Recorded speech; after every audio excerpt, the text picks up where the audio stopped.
Semangat pagi teman-teman semuanya. Selamat datang di Praktikum Survei Tanah dan Evaluasi Lahan pada tatap muka pertama dengan materi pengenalan survei tanah dan evaluasi lahan.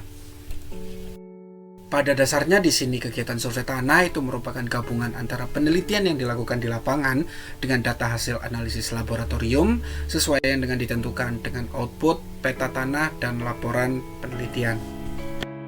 Berikut merupakan konsep dasar survei tanah dan evaluasi lahan yang akan kita pelajari secara keseluruhan.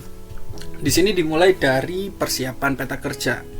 Terdapat peta geologi, peta topografi, dan land use.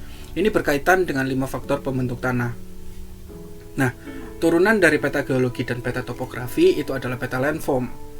Peta land use itu dapat di-overlaykan, dan jika peta tersebut itu dijadikan faktor penentu pembentuk tanah, maka akan terbentuk 3 komponen peta kerja.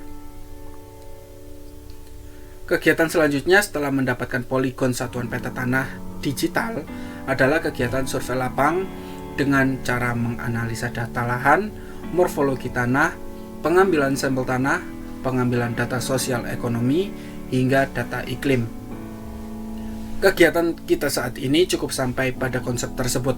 Namun setelah kegiatan survei ini dilakukan, maka dapat dilanjutkan dengan interpretasi, klasifikasi tanah, evaluasi lahan yang terdiri dari kemampuan lahan, kesesuaian lahan, FCC, dan outputnya adalah peta.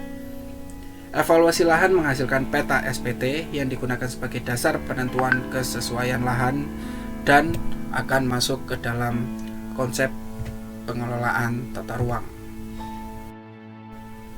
Nah, pada slide ini teman-teman diharapkan dapat membuka link yang tertera pada layar masing-masing untuk tahu bagaimana tata cara pembuatan peta kerja.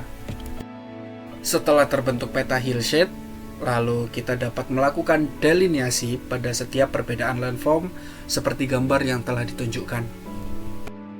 Dan berikut merupakan contoh site survey atau bagaimana cara kita dalam menentukan titik pengamatan sebelum kita terjun ke lapang untuk kegiatan survei tanah.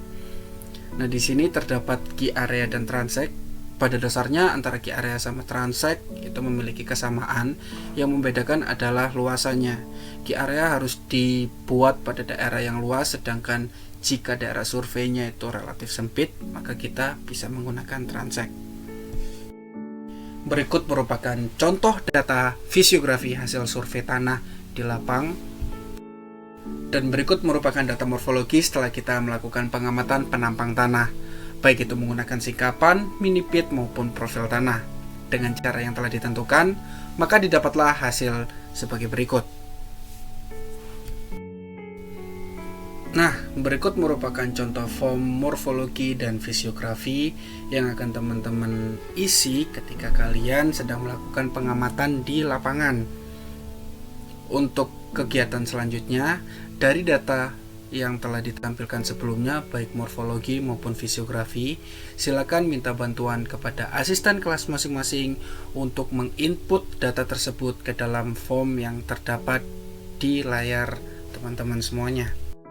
Pada pertemuan pertama di praktikum mata kuliah survei tanah dan evaluasi lahan kali ini akan ditutup dengan kegiatan field trip virtual mata kuliah survei tanah dan evaluasi lahan. So, teman-teman diharapkan untuk mengikuti kegiatan tersebut sebaik-baiknya. Silakan dicatat seluruh informasi yang kalian butuhkan. Silakan kerjakan penugasan dan semangat. Selamat untuk mengikuti kegiatan field trip virtual survei tanah dan evaluasi lahan. Sampai ketemu di pertemuan selanjutnya.